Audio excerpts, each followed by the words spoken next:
Creí que por fin amaba al hombre correcto, y estaba durmiendo con el enemigo de mi propia familia. El día que supe lo que ellos sabían de él, entendí que mi gran amor era la peor traición. Dime, ¿qué harías tú si descubrieras que el hombre que amas fue el verdugo de tu propia sangre? Quédate, porque hoy voy a contarte lo que mi familia calló durante años, y cómo esa verdad todavía nos duele a todos. Nunca imaginé que el amor más grande de mi vida sería también mi mayor dolor.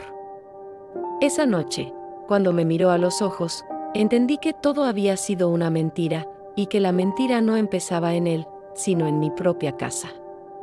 Hoy te voy a contar todo como pasó. Sin adornos, sin justificarme. Lo hago porque todavía cargo con la culpa, pero también porque ya no quiero esconder lo que nos destruyó por tantos años. Tenía 46 años cuando conocí a Ricardo. Lo digo así, de frente, porque me costó mucho aceptar que no era una niña ingenua, que no podía culpar a la edad, ni a la falta de experiencia, ni a la famosa inocencia juvenil. Yo ya era una mujer adulta, divorciada, con 2 hijos grandes y toda una vida de responsabilidades encima. Me llamo Elena. Crecí en una familia donde lo más importante era la apariencia. Mi padre, Roberto, siempre fue de esos hombres que caminan con el pecho inflado y la voz fuerte. Dueño de una pequeña empresa de materiales de construcción, conocido en la ciudad como un hombre serio, trabajador, que levantó todo con sus propias manos. Mi madre, Teresa, aprendió desde muy joven a ser la esposa perfecta, siempre bien arreglada, siempre con la casa impecable, siempre diciendo, todo bien, aunque se le notara en los ojos que no estaba nada bien. Yo fui la hija mayor. Desde pequeña me enseñaron que mi deber era ser el orgullo de la familia. Buenas notas, buena conducta, nada de escándalos, nada de dramas públicos.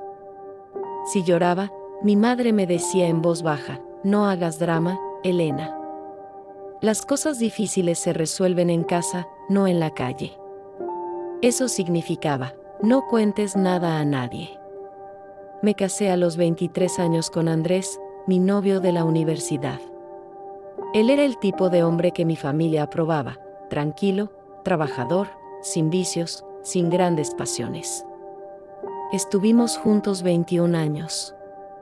Tuvimos 2 hijos, Pablo y Camila. Y si te digo la verdad, lo que destruyó mi matrimonio no fue una gran traición, no fue un engaño dramático.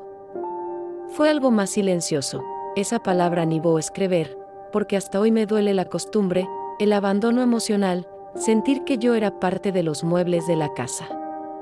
Yo hacía todo, trabajaba medio turno en la empresa de mi padre, cuidaba de los niños, organizaba la casa, ayudaba en todo. Andrés llegaba, comía, veía televisión y dormía. Los años pasaban y yo me sentía cada vez más sola en esa rutina. Cuando intentaba hablar, él siempre decía, no exageres, Elena.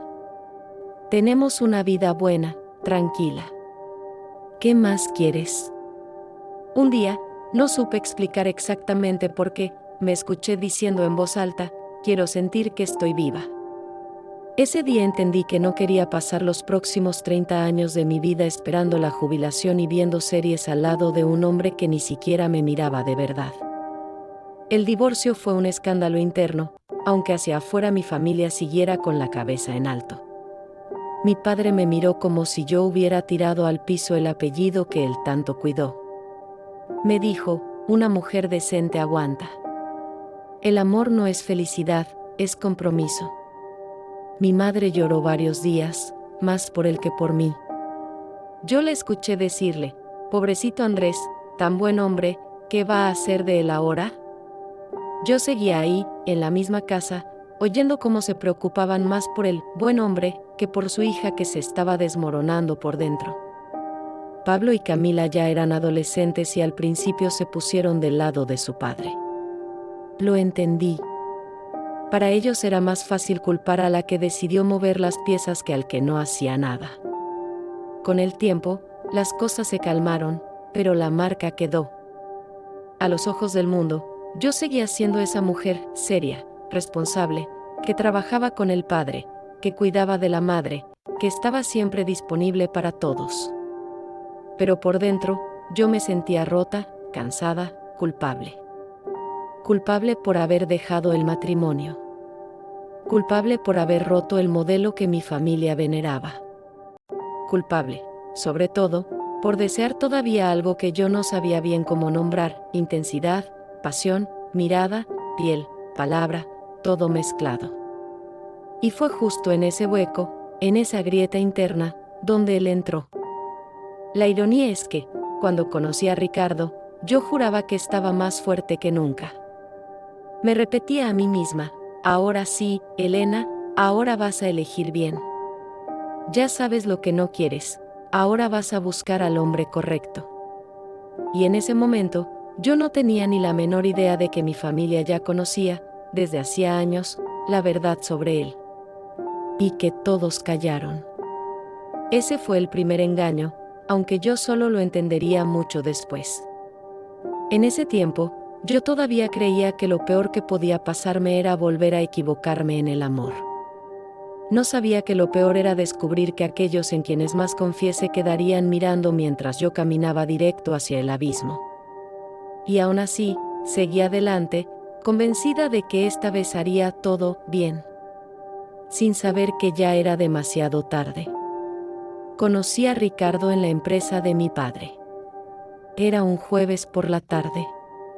Lo recuerdo porque los jueves siempre eran los días de reuniones con proveedores.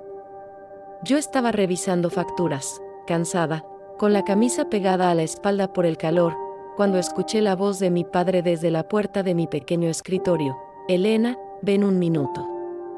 Quiero presentarte a alguien. Salí con el bolígrafo todavía en la mano, sin ganas de conocer a alguien. Para mí todos los proveedores eran iguales, hombres hablando fuerte, haciendo chistes entre ellos, tratando de quedar bien con mi padre. Pero cuando lo vi, me quedé quieta. Ricardo no era un hombre espectacular, de esos que llaman la atención por la belleza. Tenía unos 50 años, cabello oscuro con algunas canas que le quedaban bien, piel marcada por el sol, manos grandes. Lo que más me impactó fueron sus ojos, oscuros, intensos, de esos que parecen que te miran directo al centro. Él sonrió, alargó la mano y dijo: así que tú eres la famosa Elena. Mucho gusto, al fin te conozco. Me pareció raro que dijera, al fin, pero no le di mucha importancia en ese momento. Le di la mano y sentí el apretón seguro, ni fuerte ni suave. Mirada fija. Segura. Sabía usar el cuerpo, el tono, el gesto. Mi padre intervino: Ricardo es uno de nuestros principales clientes. Tiene varias obras grandes. A partir de ahora, él va a tratar directamente contigo la parte de facturación, ¿estamos? Asentí, profesionalmente. Estaba acostumbrada a ese tipo de presentación. Pero Ricardo no me soltó del todo. Me miró con detenimiento, como si me analizara. Tu padre siempre habla de ti, ¿sabías? Dijo. Dice que si no fuera por ti, esta empresa ya se habría caído varias veces. Me sonrojé. Mi padre siempre fue muy exigente, escucharlo elogiarme, aunque fuera delante de otro, siempre me sorprendía. Exagera, respondí. Yo solo hago mi parte. Ricardo sonrió. Las mujeres siempre diciendo que solo hacen su parte, comentó. Y en realidad sostienen el mundo. Fue solo una frase, pero me tocó. No estaba acostumbrada a que un hombre hablara así. Andrés nunca se expresó de esa forma sobre mí. Él decía: mi mujer me ayuda con la casa, como si fuera un favor, no una responsabilidad compartida. Ese día la conversación fue corta, todo muy profesional. Pero cuando Ricardo se fue, noté algo extraño en el aire. Mi madre, que a veces iba a la empresa a llevarle comida a mi padre, apareció en la puerta del pasillo justo cuando él salía. Él la saludó con un beso en la mejilla, como si ya se conocieran de antes, y ella respondió con una sonrisa forzada, de esas que yo conocía muy bien. Cuando él se alejó, mi madre entró un momento a mi escritorio y me dijo, casi murmurando, «Cuídate». ¿De qué?, pregunté, sin entender. «De esa gente de construcción», dijo, y cambió de tema. «¿Vas a venir a cenar esta noche?». En ese momento no lo asocié a Ricardo específicamente. Pero ahora, mirando atrás, sé que su «cuídate» no fue general. Tenía destinatario. La segunda vez que vi a Ricardo fue una semana después, en la empresa de nuevo. Esta vez vino solo, sin mi padre presente, y se quedó conmigo más de lo necesario. Al principio todo fue sobre números, plazos, facturas, formas de pago. Yo estaba concentrada en la computadora, revisando una tabla, cuando él soltó, «¿Siempre te tomas tan en serio tu trabajo, Elena?». «Alguien tiene que hacerlo», respondí sin levantar la vista. «¿Y quién se toma en serio a Elena?». La pregunta me pegó en un lugar que yo creía bien guardado. Levanté la mirada y allí estaban esos ojos, fijos en mí, como si supieran exactamente qué tocar. Me reí, para salir del paso. «No estoy aquí para hablar de mí. Pero yo quiero saber de ti», insistió. «Tu padre me contó que te divorciaste hace poco. Debe haber sido difícil». Sentí una punzada de molestia. No me gustaba que mi padre hablara de mi vida privada con otras personas. Pero al mismo tiempo, no pude negar que me sentí vista. «Fue una decisión necesaria», contesté. «Y no fue hace poco. Ya pasó más de un año». «Elena», dijo en tono suave, «un año es poco cuando uno se rompe por dentro». Me faltó aire unos segundos. Yo no estaba acostumbrada a que alguien hablara de mis emociones con tanta naturalidad. Era como si él hubiera encontrado un atajo. Esa tarde, cuando se fue, me dejó su tarjeta personal. «Por si necesitas algo, incluso si no es del trabajo», dijo, guiñándome un ojo. Yo sé lo que es empezar de nuevo. Guardé la tarjeta en el cajón, sin intención de usarla. Pero esa noche, en la casa, mientras cenaba sola porque mis hijos estaban con su padre, yo no podía sacarlo de mi cabeza. Yo sé lo que es empezar de nuevo. Entré a su Instagram. Lo encontré rápidamente. Fotos en obras, reuniones, viajes. Nada escandaloso. Tenía cara de hombre correcto, serio, trabajador, rodeado siempre de gente, de proyectos, de oportunidades. Vi una foto de él brindando con mi padre y mi cuñado. El pie de foto decía, «Buenos socios, mejores amigos». Yo no tenía idea, en ese momento, de todo lo que se escondía detrás de esa frase. A los pocos días, me llegó un mensaje de WhatsApp de un número desconocido. «¿Eres tú, Elena?». «Soy Ricardo. Te mandé el presupuesto por correo, pero quería asegurarme de que te llegue. Y ya que estamos, aprovecho para saludarte. ¿Cómo estás hoy?». Respondí seca, solo por educación. Pero él insistió. No fue agresivo, no fue grosero. Fue atento. Preguntaba por mi día, por mi trabajo, por mis hijos. A veces mandaba audios hablando de cosas de la vida, de cómo había sido su propio divorcio, de las veces que se sintió solo después. Yo sabía que no debía involucrarme. Lo sabía.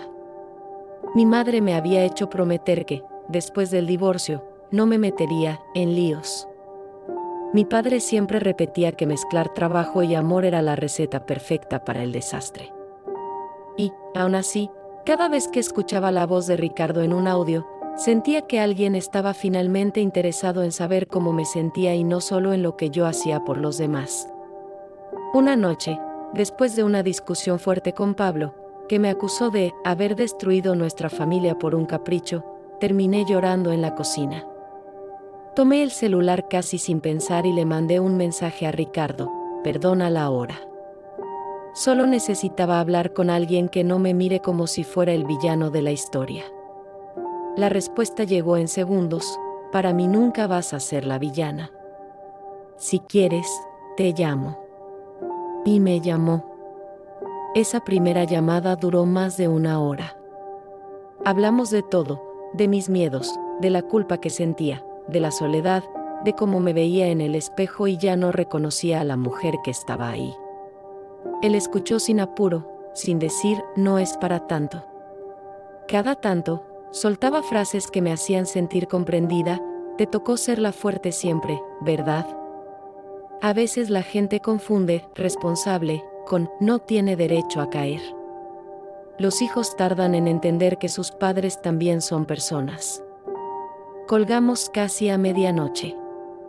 Cuando me acosté, por primera vez en mucho tiempo, me dormí con una sensación extraña de compañía.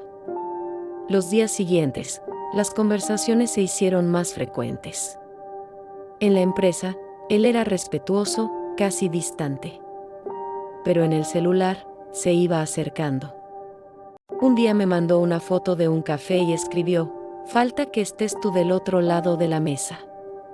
Mi corazón dio un salto que no quise admitir. Le respondí con un emoji y nada más. Pero por dentro algo ya había cambiado. Mi familia empezó a notar. Una tarde, mientras revisaba unos papeles en el comedor de mis padres, mi hermana menor, Laura, me soltó sin mirarme: ¿qué tanto te ríes con el celular últimamente? Mensajes del trabajo, mentí. Mi madre levantó la vista del tejido. No me digas que es con Ricardo, dijo, y me clavó la mirada. ¿Y si fuera? Pues te digo que no te conviene, respondió, seca. Ay, mamá, ni lo conoces. Ella apretó los labios. Mi padre, que estaba viendo el noticiero, bajó el volumen y se metió en la conversación: no se hable más de eso. Elena sabe muy bien lo que hace. El tono en que lo dijo no era de confianza, era de advertencia. Una mezcla de no te metas y, si te metes, atente a las consecuencias. ¿Ves? Nadie me explicó nada. Nadie me dijo abiertamente: mira, Elena, este hombre es peligroso por esto y por esto. Era todo medio dicho, medio insinuado, suelto en el aire. Y yo, que ya me sentía una carga para todos, no iba a insistir. Al contrario. Parte de mí sintió que, si estaban tan incómodos con Ricardo, tal vez fuera justamente porque él me estaba mostrando un tipo de vida diferente, algo que salía del control de mi padre, de los acuerdos de siempre, de las apariencias. Y así, lo que empezó como un apoyo emocional se convirtió, sin que yo me diera cuenta, en algo más. Un día, después de un café rápido cerca de la empresa, cuando ya nos habíamos visto varias veces a solas, aunque yo seguía diciéndome que solo éramos amigos, él tomó mi mano por primera vez. Fue un gesto simple, corto. Yo estaba hablando de Pablo, de cómo nuestra relación se había vuelto tensa, y de repente sentí su mano sobre la mía. Elena, dijo, mereces que alguien te sostenga a ti también. Lo miré. Había sinceridad en sus ojos, o al menos eso vi yo. No me besó, no hizo nada más. Pero yo sentí que el mundo se detenía unos segundos. Esa noche, mientras me desmaquillaba frente al espejo, me atreví a decirlo en voz alta: me estoy enamorando. Y lo peor es que creía que me estaba enamorando del hombre correcto. De alguien que me veía, que me escuchaba, que admiraba mi fuerza y al mismo tiempo me decía que podía descansar. No sabía, en ese momento, que mi familia ya había visto a ese mismo hombre actuar, decir esas mismas frases, tocar esas mismas heridas, en otra mujer muy cercana a mí. No sabía que ellos ya conocían su verdad. Y aún así, nadie me la contó. La relación oficialmente empezó una noche de viernes. Ricardo me invitó a cenar, para celebrar el cierre de un contrato importante. Al principio dudé. Pensé en mi padre, en lo que diría si nos veía juntos. Pensé en mis hijos, que seguían procesando el divorcio. Pensé en mi madre, con su "no te conviene". Pero al final, dije que sí. Quedamos en un restaurante un poco más alejado del centro, donde era menos probable encontrarnos con gente conocida. Eso ya mostraba que, en el fondo, los dos sabíamos que lo nuestro no sería algo que todos aplaudirían. Cuando llegué, él ya estaba ahí. Me miró de arriba abajo con una sonrisa que no era solo de cortesía. Yo llevaba un vestido que hacía años no usaba. Me veía diferente, yo lo sabía. Y él también. «Estás hermosa», me dijo. «No sé cómo tu exmarido dejó ir a una mujer así». Sentí un calor raro en el pecho. Llevaba años sin escuchar algo así, dicho de esa forma. Durante la cena, hablamos de todo. Él me contó más detalles de su vida, que tenía un hijo de un matrimonio anterior, que casi no lo veía porque la exesposa se lo había llevado a otra ciudad, que había trabajado desde muy joven, que había sufrido muchas injusticias. Cada historia terminaba con él ocupando el lugar de víctima noble, luchador incomprendido. «La gente me juzga sin saber», dijo en un momento. «Solo ve lo que quiere ver. Por eso valoro tanto cuando encuentro a alguien que escucha de verdad». Yo me sentía especial. Esa es la verdad. Y eso es algo de lo que hoy me culpo, de haber tenido tanta necesidad de sentirme única que no vi que, probablemente, yo era una más en su lista de mujeres que lo escuchaban. Al final de la noche, cuando me acompañó al coche, hizo una pausa. Me miró con aquella intensidad calculada y preguntó, ¿puedo? No esperó la respuesta. Me besó. Yo podría decir aquí que fue un beso de película, que el mundo desapareció, que todas las dudas se disolvieron. Pero la verdad es que, junto con el deseo, sentí algo más, un pequeño nudo en el estómago, una especie de alarma. Una voz muy bajita adentro de mí diciendo, «Cuidado». Yo apagué esa voz. Pensé, me merezco esto. Me merezco sentir algo así. He hecho todo bien toda la vida, al menos una vez voy a hacer lo que tengo ganas sin pensar en lo que dirán. Cuando llegué a casa esa noche, tenía varios mensajes de mi madre, «¿Dónde estás? ¿Todo bien? Tu padre pregunta si vendrás mañana temprano». No le dije dónde había estado. Solo respondí, «Todo bien, mamá. Mañana nos vemos». A partir de esa noche, las cosas se aceleraron. Las salidas se hicieron más frecuentes, los mensajes más intensos. Empezamos a vernos en moteles, en hoteles pequeños fuera de la ciudad, siempre cuidando de no encontrarnos con nadie conocido. Yo juraba que era por mi familia, por la empresa, por mi padre. Él decía que no le importaba lo que pensara la gente, pero que entendía que yo quisiera discreción. Esa palabra, discreción, fue la fachada perfecta para esconder mucho más que un romance. El primer signo de que algo no andaba bien llegó en forma de comentario aparentemente inocente. Estábamos en su departamento, un lugar bien decorado, con muebles caros que a mí me parecían un poco demasiado para alguien que, según él, estaba siempre al borde de la ruina por culpa de los clientes que no pagaban. Yo miraba una foto en la estantería. Era de él con una mujer de pelo rizado, abrazados en una playa. «Esa es mi ex», dijo, al verme mirarla. «La madre de mi hijo». «¿Hace mucho que se separaron?», pregunté. «Hace años», respondió, quitando la foto del marco y guardándola en un cajón. Ella era complicada. Muy celosa, muy inestable. Me hizo la vida imposible. Yo di todo por esa relación, pero algunas mujeres no saben valorar a un buen hombre. Lo dijo con tono de historia repetida. Algo en la forma en que guardó la foto, casi con rabia, me incomodó. Pero no quise indagar. Unos días después, Estaba con mi hermana Laura en la cocina de la casa de mi madre. Hablábamos de cosas triviales cuando ella soltó, de la nada: ¿sigue saliendo con el buen hombre incomprendido? La miré, sintiendo una ola de calor subir a mi cara. No sé de qué hablas. Ah, vamos, Elena, insistió. ¿Crees que no sabemos nada? Se nota que estás diferente. Y el otro día te vi subir al coche de Ricardo cuando salías de la empresa. Me quedé helada. No sabía que me habían visto. Te lo digo por tu bien, continuó. Ten cuidado. Ya escuché eso de mamá, respondí, a la defensiva. Pero nadie me dice por qué, solo me lanzan advertencias al aire. ¿Qué problema tienen con él? Laura se mordió el labio y bajó la mirada. Yo la conozco.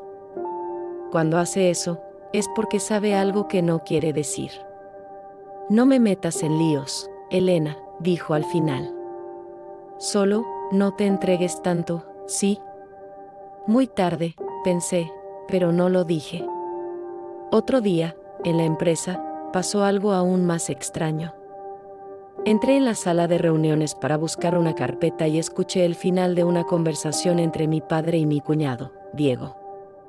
Por eso te digo, si Elena se mete con ese tipo, nos complica a todos, decía Diego. Cuando entré, ambos se callaron de golpe. Mi padre tomó la carpeta de mis manos, sin mirarme, y salió diciendo que tenía una llamada importante. Diego me sonrió, incómodo. ¿Todo bien, cuñado?, pregunté, tratando de que sonara casual. Sí, todo bien. Cosas de la empresa. Lo dejé pasar. Me repetía a mí misma que estaba exagerando, que era mi cabeza buscándole 3 pies al gato. Además, Ricardo era siempre tan atento, tan disponible, tan perfecto para la Elena rota que yo era, que cualquier cosa que fuera en contra de esa imagen yo la archivaba como celos, control, prejuicios. La primera discusión fuerte que tuvimos Ricardo y yo fue por algo que, hoy lo veo, era una señal clarísima de su forma de ser. Quedamos de vernos un sábado para pasar el día juntos fuera de la ciudad. Yo había arreglado todo, mis hijos sabían que estaría en una capacitación de la empresa, mi madre creía que yo me iría a un curso de contabilidad. Estaba lista con la maleta cuando me llegó un mensaje de él: no voy a poder. Surgió un imprevisto. Lo llamé al instante. ¿Qué imprevisto? Nada grave, Elena. Una reunión con unos inversionistas. No la puedo postergar. Pero tú mismo me dijiste que el sábado era perfecto, que nunca tenías nada ese día, cambió, ¿ok? Me cortó, con impaciencia. No empecemos. Ahí apareció una cara de Ricardo que yo no había visto, ese tono cortante, esa impaciencia inmediata ante el primer cuestionamiento. Solo estoy preguntando, dije. Y yo solo te estoy diciendo que no puedo. ¿Qué quieres? ¿Que rechace una oportunidad de negocio por un paseo? Pensé que me entendías, Elena. Pensé que habías estado casada con un hombre trabajador y sabías cómo es esto. La manera en que usó mi pasado contra mí, como si yo fuera una egoísta por estar decepcionada, me dejó descolocada. Está bien, dije al final. Lo dejamos para otro día. Colgamos. Pasé el resto del día con ese hueco en el estómago. El domingo, él apareció con flores en mi departamento. Perdona, mi amor, dijo, besándome la frente. Es que a veces me estreso con el trabajo. Tú sabes que todo lo que hago es para construir algo mejor para nosotros. Nosotros. Esa palabra me hizo olvidarlo todo. Le creí. Pero las escenas así se repitieron. Planes cancelados en el último minuto, cambios de humor bruscos, pequeños celos disfrazados de preocupación. No me gusta que salgas con tu amiga Marta, me dijo una vez. Esa mujer no está bien. Te llena la cabeza de ideas raras. Marta es mi amiga desde hace años, respondí. Me apoyó mucho en el divorcio. Precisamente, dijo, frunciendo el ceño. Te apoyó para separarte. ¿Qué clase de amiga quiere ver a la otra sola? No me fío. Y ahí, otra vez, logré dar vuelta la culpa hacia mí misma. Empecé a ver menos a Marta. Empecé a decirle que estaba ocupada, o cansada, o que tenía cosas con mis padres. La verdad era que me daba pereza discutir con Ricardo después. Poco a poco, sin que yo me diera cuenta, mi pequeño círculo de apoyo se fue reduciendo. Me quedé con él, con la empresa, con mi familia que ya estaba cada vez más tensa conmigo. Porque sí, mi relación con ellos fue empeorando. Una noche, durante una cena familiar, Ricardo me llamó varias veces. Yo no atendí porque no quería que se notara. Al final, mandó un mensaje: ¿por qué no respondes? ¿Con quién estás? Mi hermana, viendo mi cara preocupada, me preguntó: ¿es él? No respondí. Mi padre, que ya había bebido un poco de más, soltó: si es ese tal Ricardo, dile que aquí no es bienvenido. ¿Se puede saber qué problema tienes con él? Pregunté, ya cansada. Mi padre me miró fijo. Mi problema no es con él. Es contigo, Elena. Con tus decisiones. Con las consecuencias que no estás viendo. Pues si sabes algo que yo no sé, sería bueno que lo dijeras, contesté, temblando. Él apretó los dientes, como si contuviera algo. No es el momento, dijo, levantándose de la mesa. Y aunque lo fuera, algunas cosas es mejor no removerlas. Esa frase se me quedó grabada: algunas cosas es mejor no removerlas. Yo, en ese momento, la interpreté como un miedo a perder negocios, a mezclar lo personal con lo profesional. Pensé que mi padre era un egoísta que prefería cuidar su empresa antes que hablar conmigo con claridad. Nunca imaginé que lo que él no quería remover era un pasado donde Ricardo no solo era un cliente, sino el hombre que había sido parte de una tragedia que mi familia escondía bajo la alfombra. Esa tragedia afectaba directamente a alguien muy cercano a mí, a alguien que siempre fue tratado como la oveja negra de la familia. Mi prima Sofía. Y yo, sumida en mi propio torbellino de culpa y enamoramiento, ni siquiera me detuve a pensar en por qué Sofía había dejado de venir a las reuniones familiares justo cuando Ricardo apareció en nuestra vida. No fue casualidad. Era otra pieza del rompecabezas que yo me negué a ver. Y mientras tanto, yo seguía convencida de que, con todos sus defectos, Ricardo era el hombre que la vida me mandaba para escribirme una segunda oportunidad. Un amor prohibido, me decía a veces, medio en broma, medio en serio, cuando hablábamos de lo mucho que mi familia lo desaprobaba. Y yo, en lugar de verlo como una señal, lo veía como una prueba de que nuestro amor era real. Que si tanto se oponían, era porque no entendían lo que había entre nosotros. No sabía que, en realidad, se oponían porque sabían demasiado bien quién era él. Y porque, si contaban todo, tendrían que admitir también lo que ellos habían hecho. El punto de quiebre llegó una tarde gris, de esas en que el clima parece acompañar lo que va a pasar. Para entonces, Ricardo y yo llevábamos más de un año juntos. Había logrado lo que al principio me parecía impensable, que yo me fuera a vivir con él. Fue un proceso lento, lleno de pequeñas decisiones que parecían lógicas en el momento.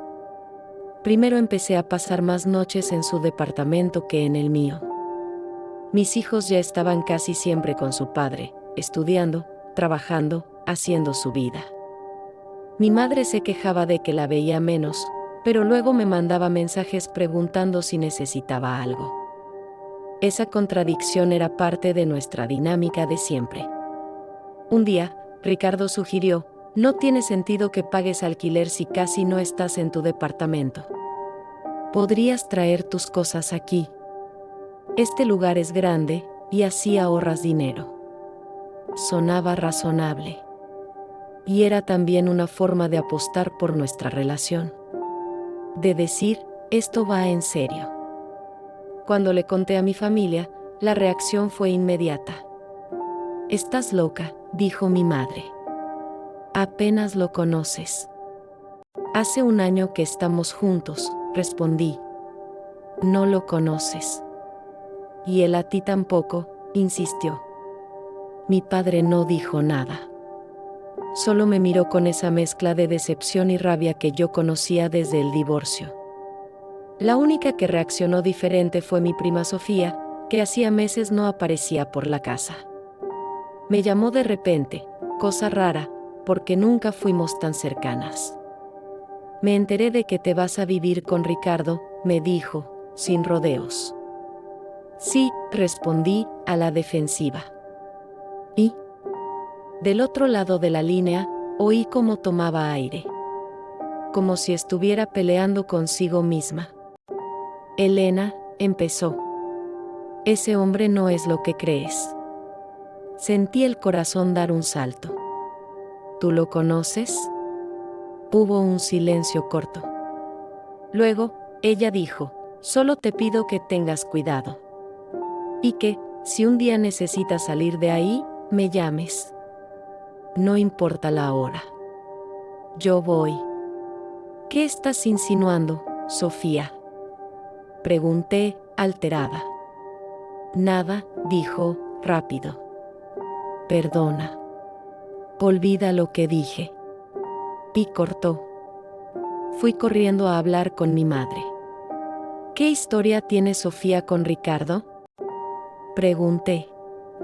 Mi madre palideció. «¿Qué te dijo ella?». «Nada concreto. Pero me llamó, mamá. Y tú sabes que ella nunca se mete en nada de la familia». «¿Qué pasó?». Mi madre apretó el paño de cocina entre las manos. «Eso es cosa del pasado, Elena. Sofía siempre fue impulsiva. No mezcles las cosas». «¿Qué cosas?». «No insistas», dijo, subiendo el tono. «Hay cosas que es mejor dejar donde están». Otra vez esa frase. Otra vez ese muro invisible levantándose justo cuando yo estaba a punto de ver algo. Me fui de la casa de mi madre con más preguntas que respuestas. Llegué al departamento de Ricardo con la cabeza llena. Él notó mi cara y preguntó qué pasaba. Le conté lo de Sofía. Su reacción fue instantánea, una carcajada nerviosa. «Claro, ahora entiendo», dijo. «Tenía que ser eso». «¿Eso qué?». «Tu prima Sofía», respondió, con desprecio. «Está loca, Elena. Tu familia nunca te contó la historia completa, obviamente». «Pues cuéntamela tú», dije, cruzándome de brazos. Se hizo el ofendido. «Yo no voy a hablar mal de una mujer con problemas. No quiero poner a tu familia en contra de ti. Ya bastante difícil es que me acepten». Lo dijo con voz de víctima, otra vez. Logró cambiar el foco, de él a mi familia, de mi duda a su dolor. Pero por primera vez, algo en mí no se calmó del todo. Empecé a notar detalles que antes pasaban desapercibidos. Cada vez que hablaba de mi padre, lo hacía con una mezcla rara de admiración y desprecio. Un día dijo, «Tu padre sabe moverse. La gente lo ve como un santo, pero yo sé lo que tuvo que hacer para llegar donde está». «¿Qué quieres decir?», pregunté. «Nada, mi amor», respondió, besándome la frente. «Solo digo que nadie se hace respetar en este negocio siendo ingenuo». Otra vez, nada concreto. Insinuaciones. Un sábado, mientras él se duchaba, me pidió que buscara en su maletín unos papeles. Al abrirlo, vi un sobre con el logo de la empresa de mi padre. No era raro, trabajaban juntos. Pero lo que me llamó la atención fue el contenido, fotocopias de documentos antiguos, con fechas de más de 10 años atrás, y una palabra grande, subrayada, acuerdo extrajudicial. No soy abogada, pero algo sabía, esa expresión siempre viene después de un problema serio. Empecé a leer. Era un acuerdo por una indemnización por fallecimiento en accidente de trabajo. El nombre del fallecido me resultó familiar, Jorge Ramírez. Recordé vagamente ese nombre. Un empleado de la fábrica que, años atrás, según mi padre, había muerto en un accidente de moto fuera del horario laboral. Recuerdo el día del velorio. Mi padre nos dijo que fue una tragedia, pero que no tenía nada que ver con la empresa. Sin embargo, en ese documento se hablaba de un accidente en el depósito, de falta de condiciones de seguridad, de responsabilidad compartida. El documento estaba firmado por mi padre y por Ricardo. Sentí que se me helaba la sangre. En ese momento, Ricardo salió del baño, con una toalla alrededor de la cintura. ¿Qué haces?, preguntó, al verme con los papeles en la mano. Encontré esto, dije, mostrando el sobre. ¿Por qué tienes copias de un acuerdo entre mi padre y tú? Su expresión cambió por un segundo. Vi pasar algo por su cara, como si lo hubiera agarrado en algo. Pero se recompuso rápido. Es trabajo, Elena. No hay misterio. Tu padre y yo resolvimos un problema juntos hace años. ¿Por qué revisas mis cosas? No estaba revisando tus cosas. Tú me pediste que buscara los papeles. Se acercó, me arrancó el sobre de la mano y lo guardó de nuevo en el maletín. Hay cosas del pasado que no te interesan, dijo, con una frialdad que me hizo retroceder un paso. No todo tiene que ver contigo. Peleamos. Por primera vez, la discusión fue pesada, con gritos. Yo le dije que no iba a aceptar secretos entre nosotros. Él me acusó de desconfiar sin motivo, de armar teorías en la cabeza. Al final, otra vez, se victimizó. Todo lo que hice fue ayudar a tu padre cuando más lo necesitaba, dijo, con ojos humedecidos. Y ahora tú me miras como si yo fuera un delincuente. Se fue de la casa dando un portazo. Pasé horas sentada en el sofá, mirando la puerta cerrada, sintiéndome culpable por haber leído esos papeles. Al día siguiente, me llamó mi padre. Me citó en su oficina. No quiero que vuelvas a tocar ciertos asuntos del pasado, me dijo, seco, apenas me senté. Y menos si tienen que ver con la empresa.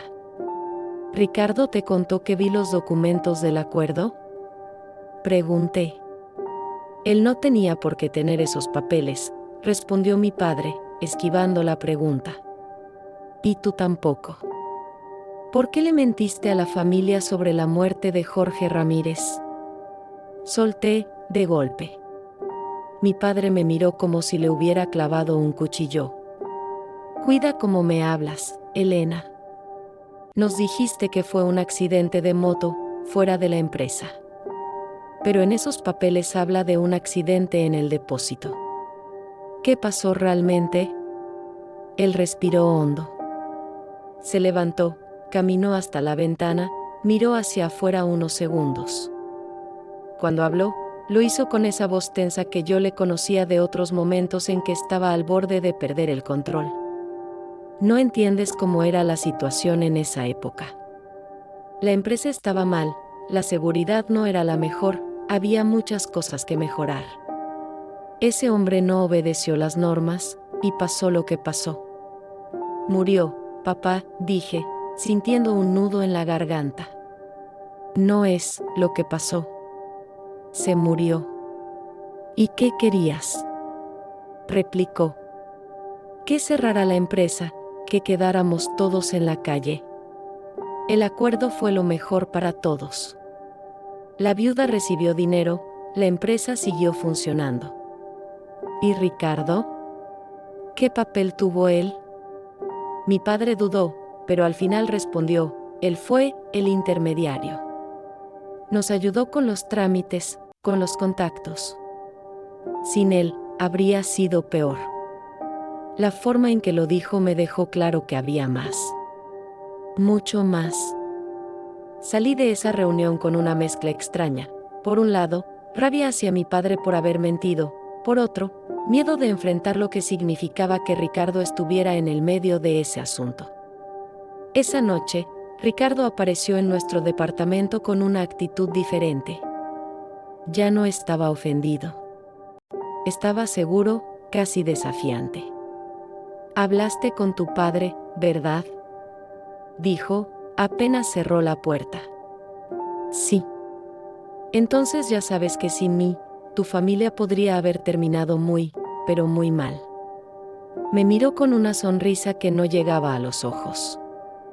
«¿Qué quieres decir?», pregunté, con la voz temblorosa. «Que soy más importante para ustedes de lo que crees», respondió. «Tu padre lo sabe. Por eso siempre me ha tratado bien. Por eso yo tengo esos papeles». Se acercó, bajó la voz. «Y por eso, a nadie le conviene que nos peleemos, Elena». Ahí lo entendí. No en toda su profundidad, pero entendí lo esencial, que él tenía algo sobre mi familia. Que esa relación entre él y mi padre no era solo profesional. Que había secretos compartidos, culpas compartidas, cosas que si salían a la luz podrían destruir mucho más que mi historia de amor. Me sentí atrapada. Atrapada entre el miedo a lo que él sabía y la rabia por lo que mi familia me había ocultado. Y todavía faltaba la parte más dolorosa. Esa misma semana, recibí un mensaje inesperado de mi prima Sofía. «Necesito verte. Es importante. Sin tu novio». Quedamos en una cafetería alejada del centro. Cuando llegó, me sorprendió lo cambiada que estaba.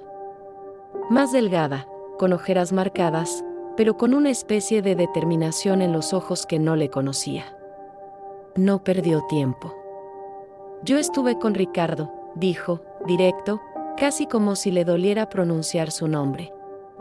Sentí que el piso se movía bajo mis pies. «¿Cómo que estuviste?», pregunté. «Fue hace años», respondió. «Antes de que tú te divorciaras. Yo tenía 26, estaba en mi peor momento. Me había peleado con mis padres, andaba metida en cosas que ustedes no aprobaban. Y él apareció como aparece siempre, ofreciéndose a escuchar, a cuidar, a rescatar». Sus palabras se clavaron en mí porque eran las mismas que yo habría usado para describir cómo empezó lo mío con él. «Al principio fue maravilloso», continuó. «Me hacía sentir especial, distinta al resto. Me decía que mi familia no me valoraba, que yo era la oveja negra solo porque ellos no soportaban a alguien que no obedecía. Me prometió que íbamos a irnos juntos a otra ciudad, empezar de cero». «¿Y qué pasó?», pregunté, con la garganta seca. Sofía miró hacia un costado, como si le costara mirar el recuerdo de frente. «Pasó que me quedé embarazada». El mundo se detuvo un instante. «¿De él?», susurré. Asintió. Cuando le dije que estaba embarazada, cambió. De un día para otro. Primero me dijo que no era un buen momento, que no tenía estabilidad económica, que así no podíamos construir la vida que me había prometido. Después empezó a decir que yo lo había hecho a propósito, que quería atraparlo. Me gritó, me empujó un par de veces. Y una noche, se le quebró la voz. Yo sentí las lágrimas subir a mis ojos. Una noche me golpeó fuerte. Yo caí al suelo. Al día siguiente, empecé a sangrar. No hizo falta que dijera más. «¿Perdiste al bebé?», pregunté, apenas audiblemente. «Sí», respondió. «¿Y sabes qué fue lo peor? Que cuando fui a casa de tus padres, buscando ayuda, tu padre me dijo que era mejor no denunciar, que eso traería problemas, que Ricardo era un contacto importante para la empresa. Me ofreció dinero para empezar de nuevo. Tu madre lloró mucho, pero también me pidió que no hiciera escándalo. Sentí como si me hubieran abierto el pecho con las manos. ¿Estás diciendo que mis padres sabían? Sabían, confirmó. Sabían lo que Ricardo me hizo. Sabían que estaba embarazada de él. Sabían que me golpeó. Y aún así, siguieron trabajando con él. Y cuando tú empezaste a salir con él, prefirieron lanzar advertencias vagas antes que decirte la verdad, porque eso implicaba admitir lo que ellos hicieron conmigo. Yo temblaba. Literalmente. Mis manos no podían quedarse quietas sobre la mesa. ¿Por qué nunca me lo contaste? Pregunté. ¿Por qué no me buscaste antes? ¿Por qué me dejaste irme a vivir con él sin decir nada? Sofía tragó saliva. Porque me daba vergüenza, dijo. Porque durante mucho tiempo me sentí culpable yo. Tu familia hizo que me sintiera así. Me trataron como si yo hubiera provocado todo. Me alejé. No quería saber nada de ustedes. La miré. Esa oveja negra de la que tanto hablaban no era más que la portadora del secreto que nadie quería mirar. Y ahora, ¿por qué me lo cuentas? Pregunté. Sofía clavó sus ojos en los míos. Porque no quiero que termines como yo, respondió. Porque aunque nuestra relación nunca haya sido cercana, eres mi sangre. Y porque cuando supe que te ibas a vivir con ese hombre, no pude dormir. Me veía a mí misma, más joven, cayendo en la misma trampa. No sé cuánto tiempo nos quedamos en esa mesa, llorando las dos. Yo sentía que me arrancaban el suelo, la familia, la historia, todo. Cuando llegué a mi casa, al departamento de Ricardo, ya no veía ese lugar igual. Cada esquina me recordaba algo que Sofía había dicho. Cada gesto de él, cada frase, me parecían un eco distorsionado de su pasado con ella. Él estaba en el sofá, viendo televisión. Me miró al entrar. ¿Dónde estabas?, preguntó. Con Sofía, respondí, mirándolo fijo. Lo vi tragar saliva. Fue mínimo, pero lo vi. ¿Qué quería? Hablar de ti, dije. De lo que le hiciste. De lo que mis padres callaron. Él soltó una carcajada incrédula. ¿Le vas a creer a ella? Tu prima siempre fue una... Cuidado, lo interrumpí. Habla con respeto. Se levantó, molesto. Es una manipuladora. Siempre lo fue. Usó a tu familia mientras pudo, y ahora que ustedes le dieron la espalda, viene a envenenarte contra mí. ¿La golpeaste?, pregunté, directo. Se quedó en silencio unos segundos. Luego, en lugar de responder, dijo, yo no soy perfecto, Elena. He cometido errores. Pero todo lo que hice fue en defensa propia. Ella me perseguía, me chantajeaba, me amenazaba con arruinarme. Estaba embarazada de ti, dije, sintiendo que las lágrimas me caían otra vez. Ese bebé era tuyo. Él apretó la mandíbula. Nunca estuvo claro que fuera mío. Ahí algo se rompió en mí. Eres un cobarde, dije. Igual que mi padre. Los dos se aliaron para esconder lo que te convenía, aunque eso implicara destruir a alguien de mi familia. Se acercó a mí, con los ojos encendidos. Ten cuidado con cómo me hablas, dijo, con voz baja.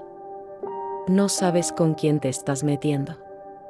Al contrario, respondí. Ahora sí estoy empezando a saber. Fue la primera vez que sentí miedo físico de él. Y fue también la primera vez que entendí la dimensión del secreto que mi familia había escondido. No era solo sobre un accidente en la empresa. no era solo sobre un acuerdo extrajudicial. Era sobre la vida, la salud, la dignidad de Sofía. Y yo, sin saber nada, me había enamorado del hombre que la había destruido. El hombre al que mi familia había protegido. El hombre con el que mi padre tenía negocios que les convenía mantener. El hombre que ahora usaba todo eso para mantenerme cerca, para recordarme que, si yo quería sacar a la luz la verdad, no solo lo hundiría a él, sino también a mi padre. Esa noche, cuando me miró a los ojos, entendí que todo lo que había vivido con él, toda esa historia de amor prohibido, estaba construida sobre dos pilares podridos: la cobardía de mi familia y la manipulación de un hombre que sabía perfectamente cómo usar la culpa ajena a su favor. Y lo peor es que, incluso con toda esa verdad vibrando frente a mí, yo todavía no sabía cómo salir de ahí. Porque el amor no se apaga con un dato. Y la culpa, menos. Después de esa noche, nada volvió a ser igual. Yo seguía viviendo en el departamento de Ricardo, pero era como si hubiera una grieta enorme en el medio de la sala, separándonos. A veces él intentaba hacer como si nada hubiera pasado, me traía flores, cocinaba, me mandaba mensajes dulces cuando estaba en obra. Otras veces, cuando notaba que yo no reaccionaba como antes, se irritaba. No puedo estar pagando eternamente por cosas del pasado, me dijo un día. ¿Cuándo vas a dejar de castigarme? Yo no te estoy castigando, respondí. Solo estoy viendo quién eres de verdad. ¿De verdad? Se burló. Yo soy el mismo hombre que te acompañó cuando todos te dieron la espalda. El mismo que te ayudó a salir del pozo después de tu divorcio. Pero claro, basta que Sofía venga con su dramita para que me conviertas en el monstruo de la película. Lo escuchaba y sentía una mezcla de odio y comprensión. Porque una parte de mí sabía que no todo había sido falso. Hubo momentos en que él me sostuvo de verdad, en que me escuchó, en que fue el único que estuvo ahí. Y eso hacía todo más confuso. Al mismo tiempo, empecé a ver la dinámica con mi familia con otros ojos. Fui a hablar con mi madre. No quería seguir cargando sola con esa verdad. Nos sentamos en la cocina, como tantas otras veces. Ella preparaba café, moviéndose con esos gestos mecánicos que conozco desde niña. Estuve con Sofía, empecé. Me contó lo que pasó con Ricardo. Vi que ustedes lo sabían. Mi madre se detuvo. No se dio la vuelta enseguida. Esa muchacha, murmuró. No hables de ella así, la corté. Lo que pasó fue grave. Muy grave. Y tú lo sabes. Se apoyó en la encimera, de espaldas a mí. No entiendes, Elena. Entonces explícamelo. Porque desde aquí lo único que veo es que protegieron a un hombre que la golpeó, que perdió un hijo por su culpa, que ahora está conmigo y del que nadie me advirtió con claridad. Mi madre se dio la vuelta. Su cara estaba pálida. Voy a decirte algo que no quiero decir, pero ya no aguanto más esto, dijo. Tu padre hizo lo que creyó que era mejor. ¿Mejor para quién? Pregunté. ¿Para Sofía? ¿Para mí? ¿O para la empresa? Ella cerró los ojos un segundo. Para todos, respondió, pero ni ella se lo creía. Cuando Sofía vino aquí, estaba fuera de sí. Gritaba, lloraba, decía que iba a denunciar a Ricardo, que iba a exponer todo. Tu padre sabía que si eso llegaba a los juzgados, saldrían cosas del accidente de Jorge, de las irregularidades en la empresa. Podíamos perderlo todo.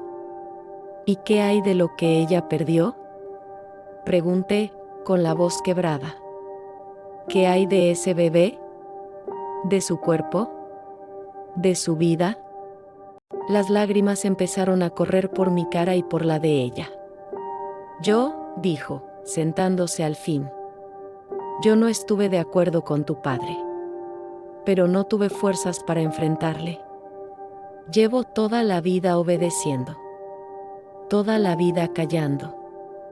Él decidió arreglar todo con dinero. Sofía aceptó. Y después, se alejó. Aceptó porque estaba sola, dije. Porque ustedes le hicieron sentir que era culpable, que era un problema. Como me hicieron sentir a mí después del divorcio. Mi madre bajó la mirada. Tal vez, susurró. No sé. Solo sé que yo no pude protegerla. La miré, y por un momento me dio pena. Vi a la mujer que eligió la sumisión porque no conocía otra cosa. Pero al mismo tiempo, sentí rabia. Porque esa misma sumisión fue la que me dejó a mí expuesta a un hombre como Ricardo. ¿Y cuándo empezaste a ver que yo estaba con él? Pregunté. ¿Cuándo supiste que me estaba enamorando? ¿Por qué no me dijiste todo? Lo intenté, respondió. Te dije que te cuidaras, que no te convenía, eso no es decir todo, la interrumpí. Eso es cubrirse. Eso es seguir protegiendo el secreto, no a mí. Ella se tapó la cara con las manos. Tenía miedo, Elena, dijo, casi sin voz. Miedo de que me dejaras de hablar. Miedo de que enfrentaras a tu padre y se rompiera la familia. Miedo de que todo lo que hemos mantenido por años se viniera abajo. Pues ya se vino abajo, respondí, levantándome. Y yo estoy en medio de los escombros. Unos días después, decidí hablar con mi padre también. Sabía que sería peor. Entré a su oficina sin pedir permiso. ¿Sabías lo de Sofía?, dije, directo. Él levantó la vista, molesto. No es asunto tuyo. ¿Cómo que no? Respondí. Me fui a vivir con el hombre que la golpeó, que la dejó perder un hijo. Hiciste negocios con él después de eso. Claro que es asunto mío. Se levantó, dando un golpe en la mesa. Cuidado, Elena. No sabes de lo que hablas. Sé lo suficiente, dije. Sé que, para proteger tu empresa, dejaste que una chica de la familia cargara sola con la culpa. Y ahora quieres que yo haga lo mismo, que siga con él, que no haga nada, para no poner en riesgo tus secretos también. Él me miró con una mezcla de furia y miedo. Si remueves esas cosas, nos arrastras a todos, dijo. No se trata solo de Ricardo. Se trata de la empresa, de los empleos, de nuestra reputación. Se trata de la verdad, respondí. Y de que no puedo seguir durmiendo al lado de un hombre como él sabiendo lo que hizo. Tú ya no eres una niña, dijo, bajando un poco el tono. Tú elegiste estar con él. Nadie te obligó. Ahora quédate ahí. No hagas de tus errores un drama público. Fue como una bofetada. Lo vi claro, mi padre prefería que yo siguiera en esa relación, incluso sabiendo todo, antes que enfrentar la verdad. Salí de esa oficina con un peso brutal en los hombros. Tenía dos opciones, seguir el guión de siempre, proteger el apellido, la empresa, la apariencia, o romper todo. Y romper todo implicaba algo que me daba tanto miedo como estar con Ricardo, aceptar que mi padre no era el hombre correcto que yo había creído toda la vida. Esa semana, la tensión en el departamento era insostenible. Ricardo sentía que algo se movía. Si piensas dejarme, hazlo de una vez, me dijo una noche. No aguanto este ambiente. Lo miré. ¿Alguna vez te has arrepentido de lo que le hiciste a Sofía? Pregunté. Se quedó en silencio unos segundos. Luego encogió los hombros. Ella sabía en lo que se metía. Esa respuesta fue mi decisión. Esa misma noche, mientras él dormía, tomé su celular. Sí, lo sé, está mal revisar el celular de la pareja. Pero en ese momento yo ya no me regía por reglas normales. Quería verlo todo. Lo que encontré no me sorprendió, pero me dolió igual: conversaciones con otras mujeres, mensajes tiernos, fotos. El mismo guión que usó conmigo, usado con otras. Frases copiadas y pegadas, casi idénticas. De repente, lo vi con claridad: yo no era especial. Nunca lo fui. Era solo una más en la lista de mujeres heridas a las que él detectaba a kilómetros, se acercaba, explotaba y luego dejaba con la sensación de que la culpa era de ellas. El hombre correcto no era más que un personaje. Uno muy bien construido, pero falso. Guardé fotos de algunas conversaciones. No porque quisiera vengarme de las otras mujeres, sino porque sabía que iba a necesitarlas. También busqué entre sus papeles de trabajo, esta vez sin que él lo supiera. Encontré más documentos relacionados con la empresa de mi padre, más acuerdos, más cosas turbias. Los fotografié todos.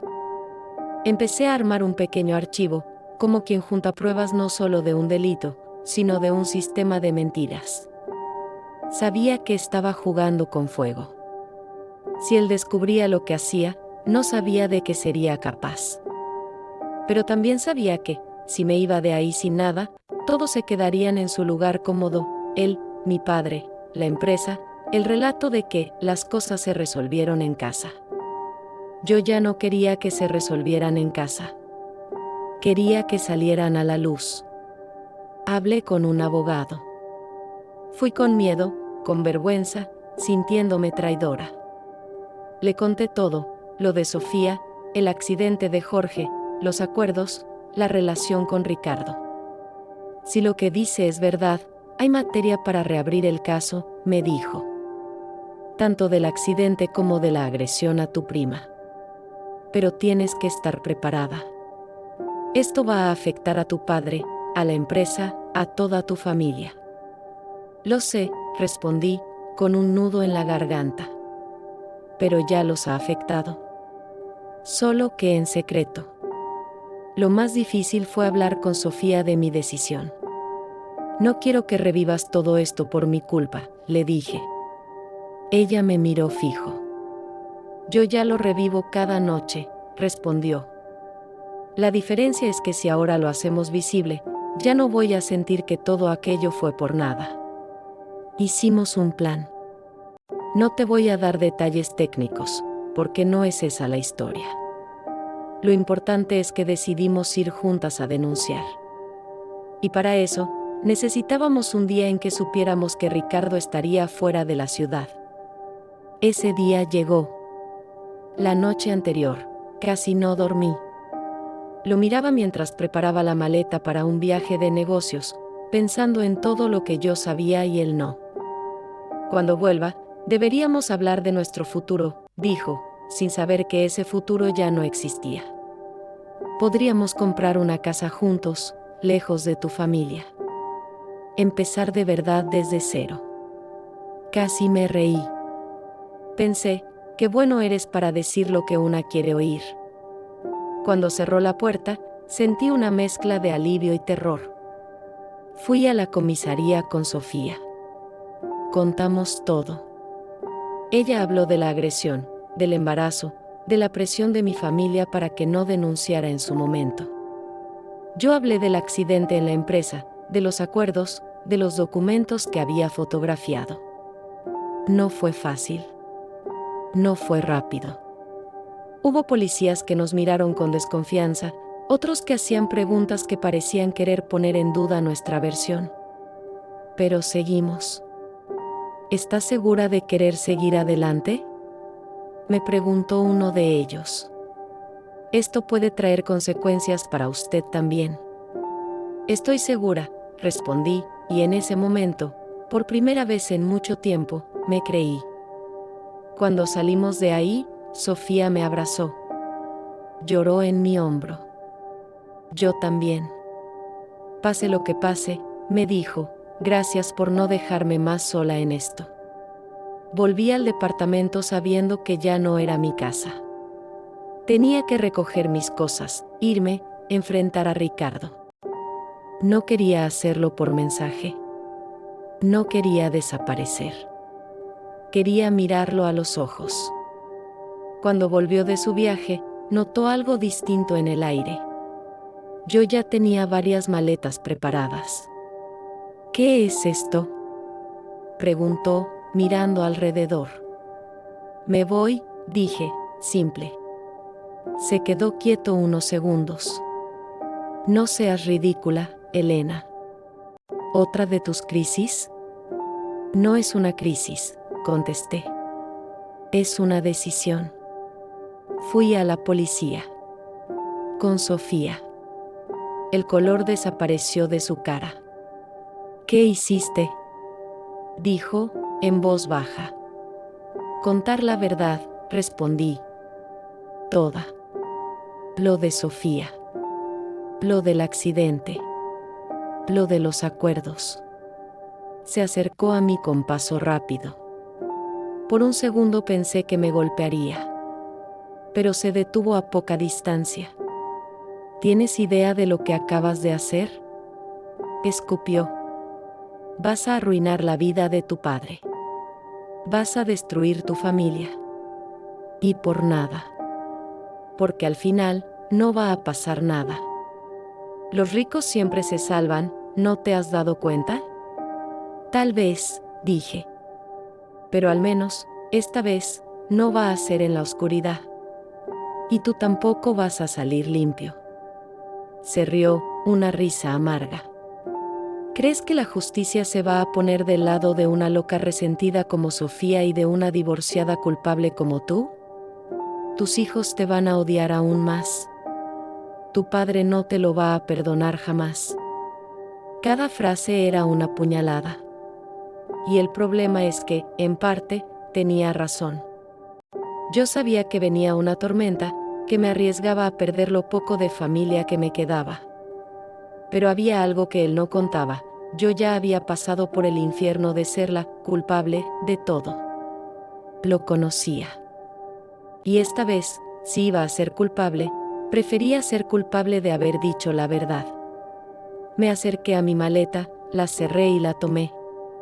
Si quieres gritar, grita, dije. Si quieres amenazarme, hazlo. Pero esta vez no voy a quedarme. Él me siguió hasta la puerta. Te vas a arrepentir, Elena, dijo. Vas a venir arrastrándote de vuelta cuando tu padre te cierre las puertas, cuando tus hijos te den la espalda, cuando te quedes sin nada. Lo miré por última vez. Ya estuve sin nada, respondí. Cuando me miraba al espejo y no sabía quién era. Prefiero perderlo todo que perderme de nuevo. Salí. Cerré la puerta atrás de mí. Mientras caminaba por el pasillo, con la maleta en la mano, sentí un miedo enorme. Pero también una especie de fuerza nueva. No era valentía heroica de película. Era una especie de, ya no puedo seguir traicionándome. Ese día empezó verdaderamente la parte más dura de todo, las consecuencias. No voy a mentirte, lo que vino después fue devastador. Mi padre reaccionó exactamente como Ricardo había predicho. Cuando se enteró de que habíamos denunciado, me llamó a gritos. ¿Qué has hecho, Elena?, bramó por teléfono. ¿En qué estabas pensando? Vas a destruirme.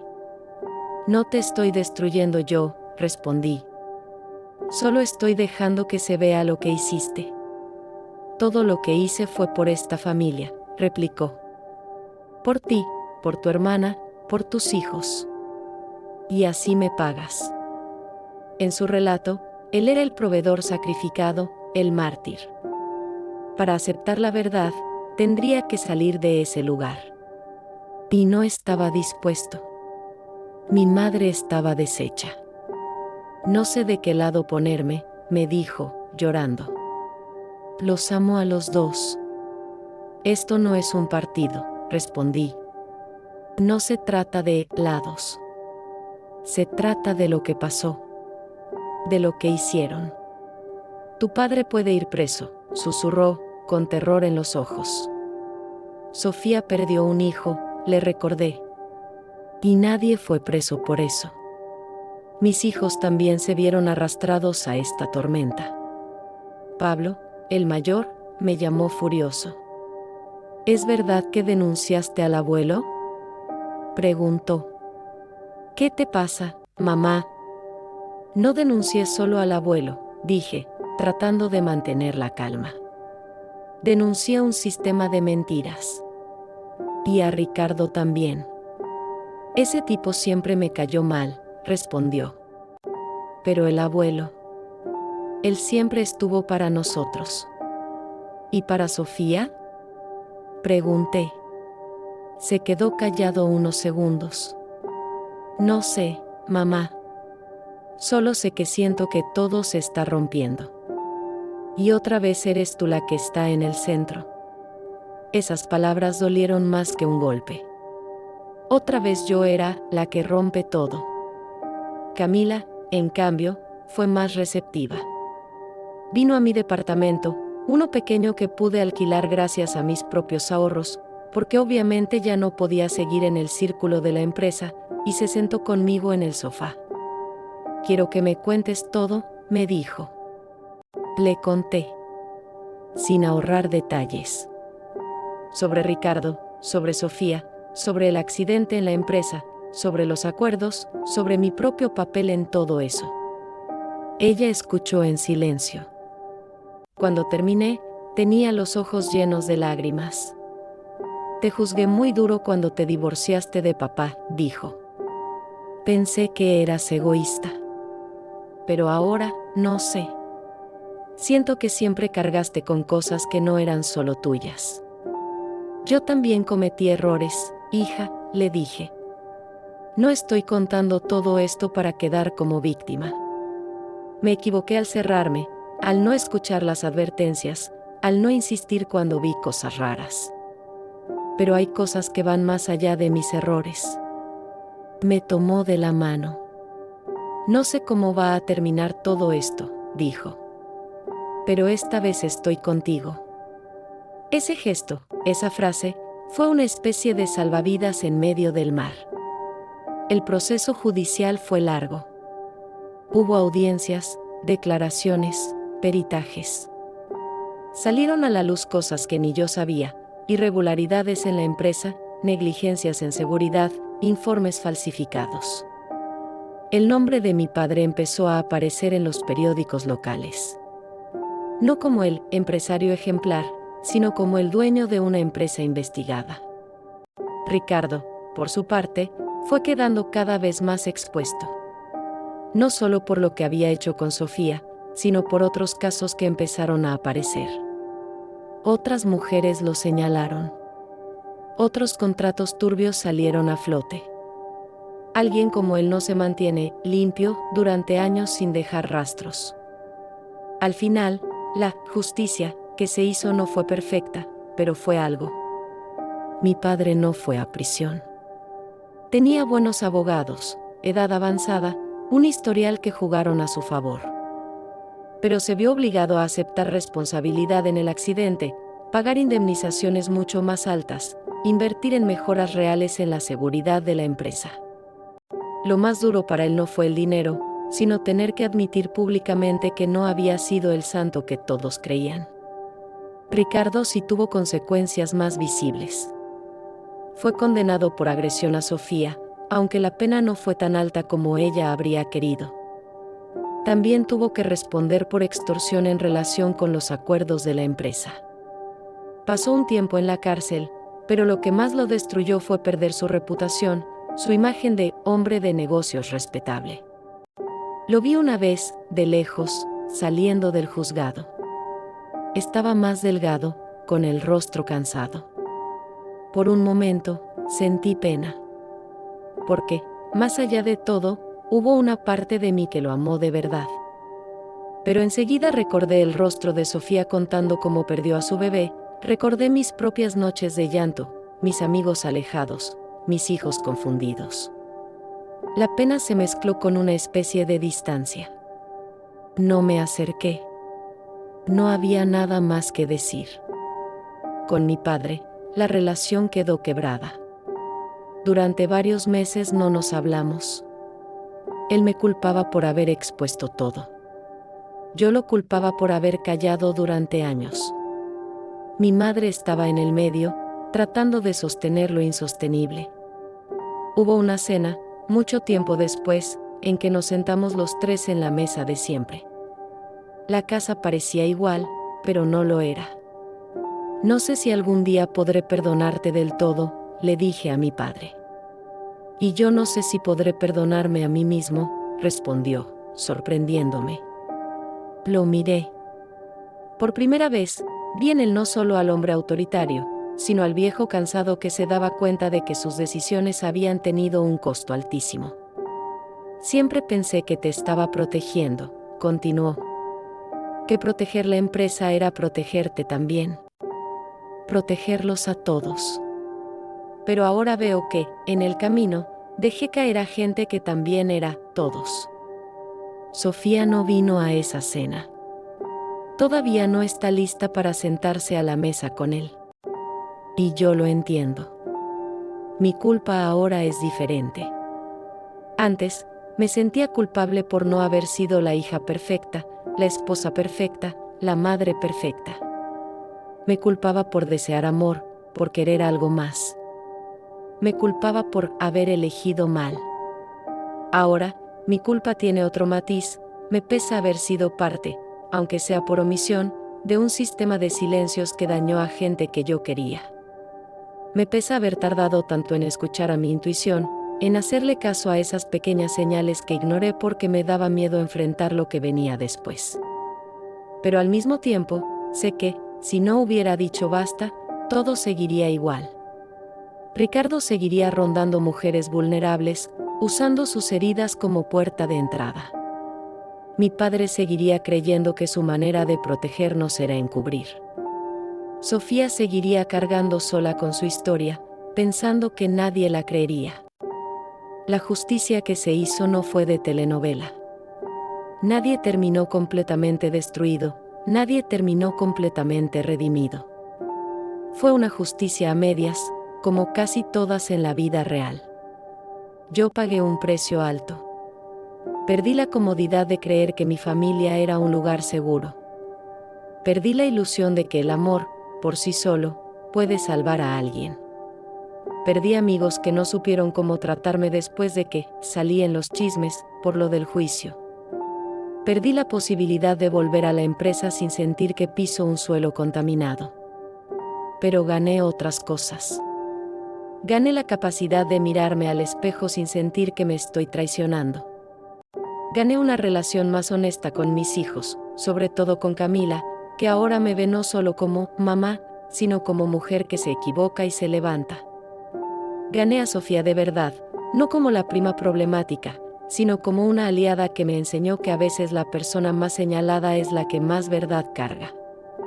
Y, por más extraño que suene, gané un tipo de amor propio que no conocía. Hoy, cuando alguien me pregunta si volvería a enamorarme, no digo nunca más, aunque a veces lo siento. Digo que, si algún día lo hago, no será desde el hueco, sino desde un lugar más lleno. No voy a tomar a un hombre como salvavidas. No voy a confundir atención con cuidado genuino. Y sobre todo, no voy a permitir que nadie me pida callar lo que duele para proteger una fachada. ¿Sigo sintiendo culpa? Sí. Hay días en que me pregunto si podría haber hecho las cosas de otra manera, con menos daño. Hay noches en que sueño con aquel departamento, con las primeras llamadas, con las promesas. Y me despierto con una nostalgia que me da rabia. Porque sé que estoy extrañando algo que nunca fue real del todo. Pero también hay días en que me siento en mi pequeña sala, con un café en la mano, miro mis cosas sencillas, mis plantas un poco descuidadas, el desorden de libros, y pienso, esto es mío. Me lo construí yo. No se lo debo a la sumisión ni a la manipulación de nadie. Eso no es un final feliz de película. Es un final posible. Me duele todo lo que pasó. Me duele haber amado al hombre equivocado, me duele más haber creído que era el correcto, Y más aún saber que mi familia ya conocía su verdad y guardó silencio por miedo, por interés, por cobardía. Pero también me transformó. Hoy sé que el amor no se mide solo por lo que sentimos, sino por lo que somos capaces de enfrentar por la verdad. Sé que familia no es sinónimo de protección automática, es una construcción que se sostiene, o se cae, según las decisiones que tomamos. Sé que a veces la justicia no llega vestida de héroe o heroína, sino de mujer cansada que, un día, decide dejar de callar. Y si te cuento todo esto no es para que me veas como una mártir, ni como una víctima perfecta. Te lo cuento porque sé que hay muchas mujeres como yo, maduras, responsables, acostumbradas a sostener a todos, que de repente se permiten un amor que parece rescate, y terminan atrapadas en redes de secretos que no construyeron, pero que las envuelven igual. Si estás en un lugar donde sientes que algo no encaja, donde todos te lanzan advertencias vagas pero nadie dice nada claro, escucha tu cuerpo, tus sospechas, tus noches sin dormir. No ignoren las Sofías de tu vida. A veces, quien más ruido hace es quien más verdad trae. Yo creí amar al hombre correcto. En realidad, amé con todas mis fuerzas a alguien que no se lo merecía. Pero la parte que más me costó aceptar fue esta: no fue solo él quien me falló. Fue también mi familia, su miedo, sus pactos, sus secretos. Hoy cargo con la culpa y con la libertad al mismo tiempo. No es un peso ligero. Pero al menos, ahora, sé por qué lo cargo. Y eso, aunque duela, me libera un poco más cada día. Si esta historia tocó tu corazón, deja tu opinión en los comentarios. Y no olvides ver el próximo relato, porque a veces la verdad duele, pero libera.